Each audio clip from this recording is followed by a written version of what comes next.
हाय viewers, एक नई series के साथ आपके सामने हाजिर हैं। उम्मीद है आप सब खैरियत से होंगे। इस सीरीज में हम कॉस्ट सेंटर से रिलेटेड काफ़ी सारी चीज़ें करेंगे।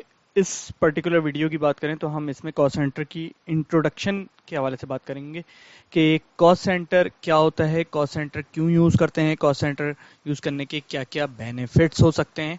ठीक है, तो अगर हम प्रीवियस ट्रेडिशनल अकाउंटिंग की बात करें या फिर हम अपने एजुकेशनल अकाउंटिंग की बात करें तो वहां पर क्या होता है, एक जीएल होता है। ठीक है, अगर मैं कहता हूं कि स्टेशनरी का एक एक्सपेंस है और पेमेंट हो रही है मेरी कैश पर, तो लाइक डेबिट और क्रेडिट।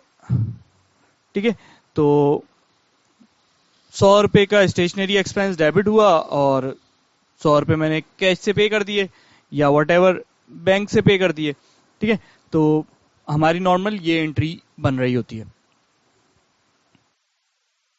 ठीक है, एजुकेशन के हिसाब से अगर हम बात करें। ठीक है, तो अब इसमें कॉस्ट सेंटर का कॉन्सेप्ट कहीं पे भी नहीं था। अच्छा, अब हम बात करते हैं कि अगर हम इस चीज को मैनेज करना चाहें कि स्टेशनरी एक्सपेंस फाइनेंस का। ठीक है, फिर हम बात करते हैं स्टेशनरी एक्सपेंस मार्केटिंग का, स्टेशनरी एक्सपेंस आईटी का। ठीक है, तो 200 300। ठीक है, और कैश या वट एवर 3 4 5 6 600 रुपए। अब अगर हम डिपार्टमेंटल वाइज स्टेशनरी एक्सपेंस को रिकॉर्ड करना चाहें तो ट्रेडिशनल हमारे पास ये तरीका है कि हम उसको अलग अलग जीएल मेंटेन करें।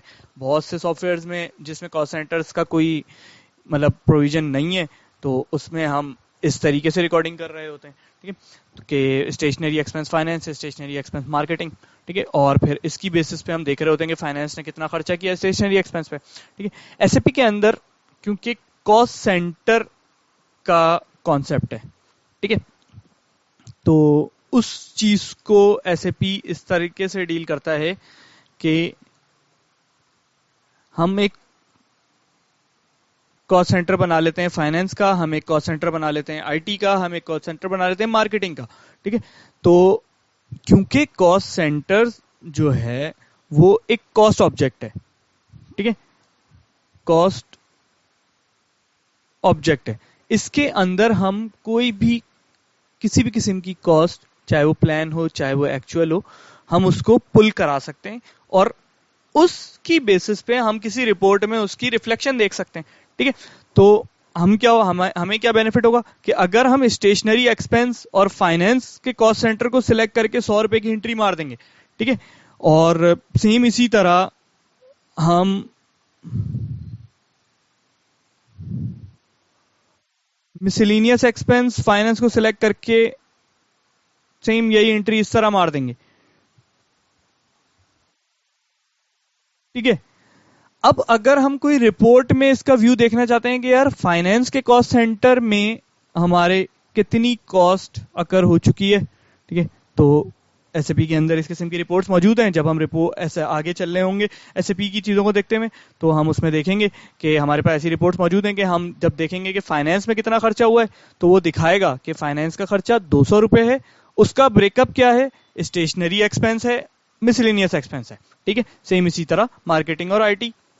तो हमें बेनिफिट ये होता है कि कॉस्ट सेंटर के बेस पर अकाउंटिंग करने में कि हमें उसकी बेसिस पर हमें उस पूरी डिपार्टमेंट या प्लांट या वट एवर जहां पर भी हम कॉस्ट देखना चाहते हैं, ठीक है, उस पर कॉस्ट नजर आ जाती है। तो उसकी बेसिस पे हम डिसीजन ले सकते हैं कि आईटी हमारा कितना खर्चा कर रहा है, मार्केटिंग हमारा कितना खर्चा कर रहा है, या फला प्लांट हमारा कितना खर्चा हो रहा है। ठीक है, उस प्लांट पे स्टेशनरी, अच्छा हमारी रिपोर्ट्स में इतने फिल्टर मौजूद हैं कि हम ये देख सकें कि फाइनेंस स्टेशनरी की मद में कितना खर्चा कर रहा है। ठीक है, अगर बहुत से जीएल हैं तो हम स्पेसिफिक 4-5 जीएल्स के ऊपर भी रिपोर्ट रन कर सकते हैं। ठीक है, वो जब हम एसएपी की रिपोर्ट्स वगैरह और ये सारी चीजें देख रहे होंगे तो हम वहां पे डिस्कस कर लेंगे। तो इस वीडियो के अंदर हमने ये कॉन्सेप्ट क्लियर कर लिया कि कॉस्ट सेंटर जो कि हमारा कॉस्ट ऑब्जेक्ट होता है वो कुछ भी हो सकता है, प्लांट, वट एवर डिपार्टमेंट, ठीक है, या कोई मशीन, ठीक है, या कपल ऑफ मशीन्स। ठीक है, तो वहां जहां पर हम कोई भी कॉस्ट की रिफ्लेक्शन देखना चाहते हैं وہاں پر اکر ہوئی ہوئی کاسٹ کو ہم الگ سے دیکھنا چاہتے ہیں. وہ ہمارا کاسٹ سبجیکٹ ہے اور کاسٹ سینٹر ہمارا انٹرنل آرڈر یہ سارے ہمارے کاسٹ آبجیکٹ ہیں. ٹھیک ہے. اور کاسٹ سینٹر کو یوز کرنے سے ہمیں کیا کیا بینیفٹس ہو سکتے ہیں, اور کاسٹ سینٹر کی وجہ سے ہمارے ٹرائل بیلنس جو ہے وہ کنسائز رہتا ہے. ٹھیک ہے. لائک اسٹیشنری کے ہمیں 3 GL کھولنے پڑتے ہیں, مسیلینیس ایکسپینس کے ہمیں 3 GL کھولنے پڑتے ہیں, مگر اب ہمیں کیا ہوا, ہم صرف ٹرائل جب دیکھ رہے ہوں گے ہمیں اسٹیشنری کا ایک ہی خرچہ ایک ہی GL نظر آئے گا, مسیلینیس کا ایک ہی GL نظر آئے گا. اس کا بریک اپ ہمیں کاسٹ سینٹر وائز رپورٹ کے اندر مل رہا ہوگا. امید ہے آپ کو ویڈیو پسند آئی ہوگی. Thanks for watching.